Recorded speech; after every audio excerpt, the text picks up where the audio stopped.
Hello Facebook land, this is Teresa Topaz here.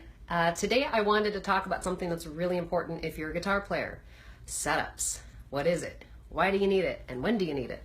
So I think this is something that's really helpful that maybe not enough people know about. So we're going to turn the camera around and we're going to just talk about a few key factors and why setups are really important. Okay, here we go. So today we have a Gibson Les Paul. And this is a standard that we're going to be working with today. So setups are really important because it's kind of basic maintenance for your instrument. It's kind of like putting gas in the car, getting your brakes checked. So we need to make sure that this machine is operating and that our action is at a good height and that our guitar is intonated by being able to adjust the saddles and the thumb wheels, and there's a lot of components in the actual instrument that help make it work. It is a machine and it does need to be taken care of. So first off, in this neck here, there is a long rod and that is called a truss rod. Now what the job of that truss rod is to make sure that this neck stays as flat as possible. So when we want to adjust that, and say if our action is just really high, like if our action was maybe about up to there, we would need relief in the neck. So how you do that is up at the top, normally it looks like that. And you take one of these handy little tools. They're like a little multi-pack that you can get. Sometimes they come in cases, case candy. You can buy them off of StuMac and kind of cool sites, eBay and all that fun stuff. But it's got all the tools that you need in order to be able to make adjustments to your instrument. So that guy right there, that is our truss rod Allen wrench. It's a hex key actually. So each brand of guitar will need a certain one specific to its own truss rod. So there's not one magic one that works for every single instrument.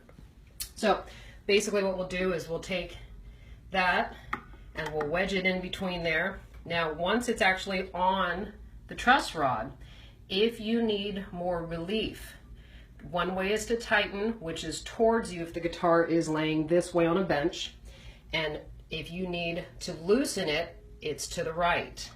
Now this is only on electric guitars. Only on electric guitars. Acoustics are different. Their truss rod is activated through, or approachable through the sound hole, and it's a different application, but today we're talking about electric. So we do small little finite turns either way depending on what you need. So this is one way to adjust the action on your guitar.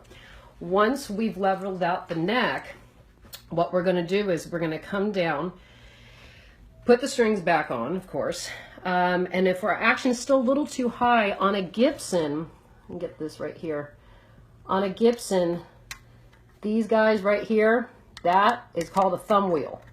Now I'm trying to get it as flat as I can. If you screw these, there's screws on either side. You can lower it or you can raise it. Now this is one way to raise and lower your action. Now once you've got it to an adjustable height or a height that you like, now the next step on a Gibson specifically is when you check intonation. Intonation on an instrument is when the guitar is in tune with itself, and how to check that is if you ring, I've got one string off to show you something on the saddle. So let's say if we rung the A string and that's in tune. The way to check your intonation is holding it down at the 12th fret, and if that note is perfectly in tune with when you rung that note open, you're perfectly intonated. If it rings sharp, a cent sharp, 2 cent sharp, and so on, what you're going to want to do is come down to the bridge. Now that bridge, let's see if I can get a better look at this.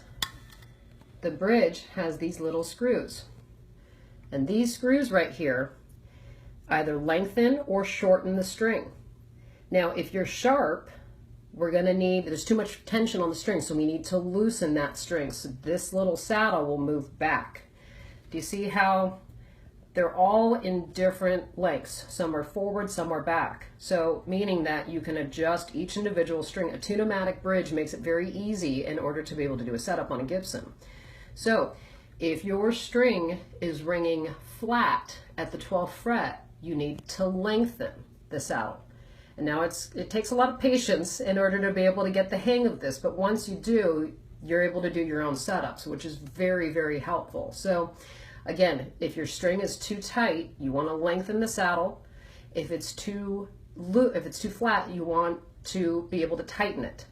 So it then will give you balance on the instrument. So just a couple cool things that really help keep your guitar healthy. One other big thing is I'm huge on keeping the neck hydrated. Every time I do a restring, I hydrate the neck. I noticed that even with the warmer months during summer, I'm having to do it a little bit more often, almost like once a week, depending on where you live. So something like that, hydration for the actual fret, for the neck. So it's a fretboard conditioner. Much different than your actual pump polish. So make sure you hydrate the neck when you're doing a setup. Go ahead, and once you get everything up to speed, everything's restrung, intonated, the guitar's really, just set and perfect, just take a nice microfiber buffing cloth, spray some pump polish on her, keep her nice and purty, and then she's ready to go. But hope all that helped. Hope, if the people who knew what a setup was, then you're good to go, and you just, are keeping your instruments healthy. And people who maybe didn't, I hope this was helpful.